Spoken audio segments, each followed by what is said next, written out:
So what are the standards now? What standards are we looking at for everyone that has to go through an examination? Okay, let me say that WAEC has a threefold mandate.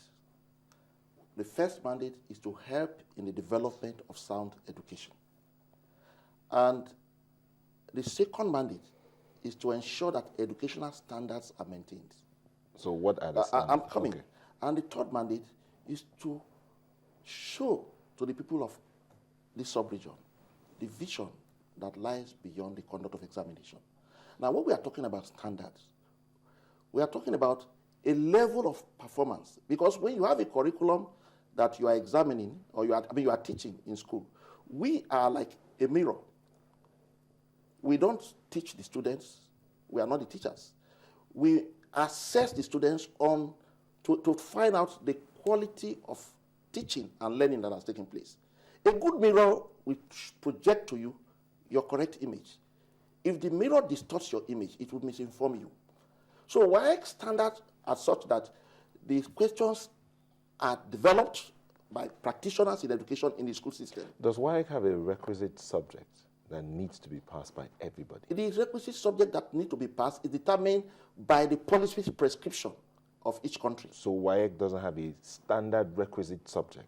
No. What I'm saying that the WAEC is to conduct the exam in the public interest. The public interest is determined by government.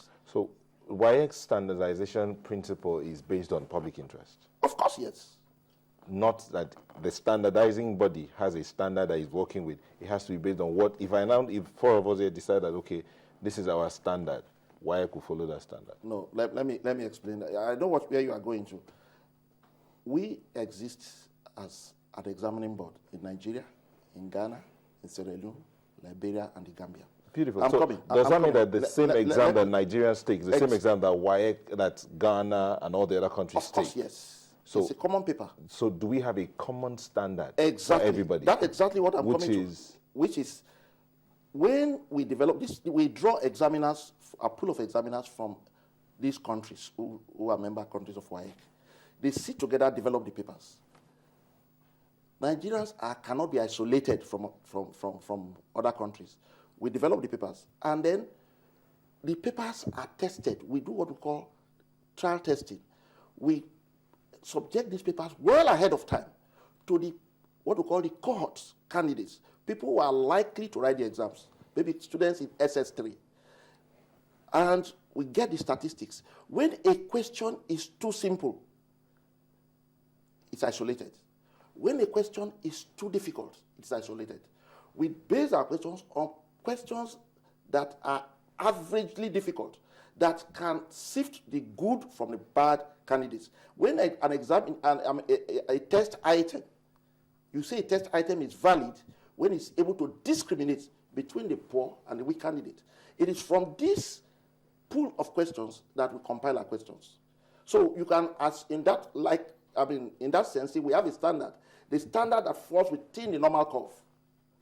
That is a question that is valid, reliable, and is able to discriminate between a good and a weak candidate. Okay, I know that some countries have courses. Maybe I'm not too sure, and I stand to be corrected. I know the courses that students register for are like 8 subjects that Nigerian students register for, 8 or 9. Now, some other countries might have less. The question I asked earlier was, are there requisite subjects that students across the West African sub-region must pass to be considered to be declared passed? Again, that is where I want to correct an impression. When you say pass, we are a regional examining body set up to conduct examinations in the public interest.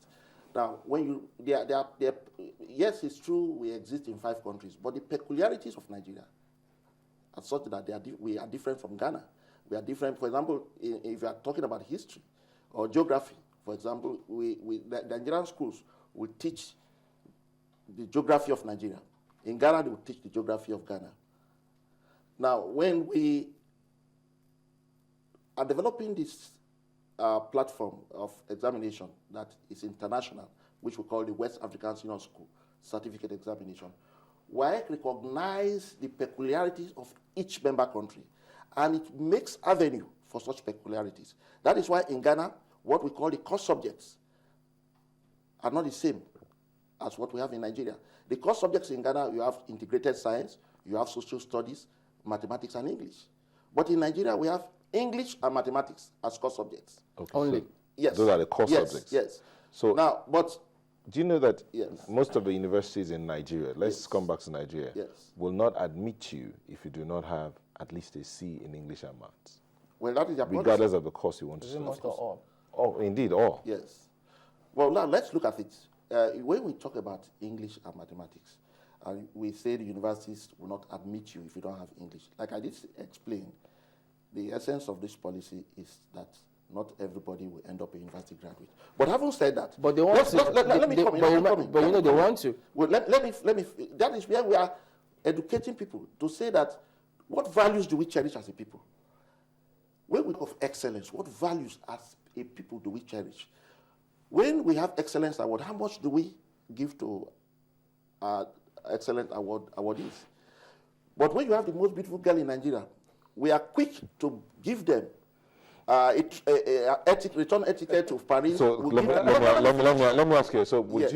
you advise your son or your daughter Yes. to go and study because he's gifted in GSM repairs? Yes. We advise if he finishes WAEC and comes out with a C in GSM repairs and an F in English and mathematics, Yes. you give him a thumbs up and say, "Go ahead, my son, you've done well." How many, Would you do how that? many footballers are graduates in Nigeria? Would you do that? I will do that if that is where his aptitude lies. The footballers in Nigeria who earn millions, are they competent in maths and English? Mr. Eguridu, No, I'm coming. No, see, people because will think we that should not- you're discouraging we should- people from I'm not doing well discouraging in people from English and doing well, but what I'm mathematics. saying that the media is hyping this maths and English as if the two subjects are the core determinants of success in life. But you just said that. No, what I'm trying to say is are that core subjects in the country. They are core subjects for education at tertiary level. And that's exactly what the universities are doing, and they are right. But I am saying that even within society, those we celebrate, how many of them are graduates? But in this football you're talking about, Yes. even those who celebrate in the entertainment industry, Yes. you know those things are called extracurricular activities. But they give you money. They are called extracurricular activities, right? How do you encourage people to read mathematics and English when they excel in mathematics and English? You don't even appreciate them. But those who play football and can score goals, you invite them to big parties. So you we should celebrate stop. them. We should discourage people from studying English and maths. They should go and study English. They should go and study football I'm science. advocating And, that we should study football science. You see, I listened to the learned professor who was your guest before I came in. If we as a people have made up our mind that we want this country that is our beloved country to be great, we must recognize the fact that the greatness does not lie in the university agreed. campuses. The two brothers alone, okay. The two brothers who started developing the airplane, they were not university products. Look at the great inventors in the world. Look at the pages of history. They were bicycle repairers. And they said, look, we think we can make a machine that can fly. And somebody looked at them and said, if God wanted man to fly, he would have given him wings. But we must learn to think outside the box of the university system. I'm a university product. But I tell you, in sincerity, that the only way this country can move forward is if we recognize all sectors of our economy. The market woman, the engineer in the university, the media men in the newsroom like you, the taxi driver. If we brighten the little corner God has placed us, and we are patriotic, and we excel in our individual calling, we'll be great. Let me take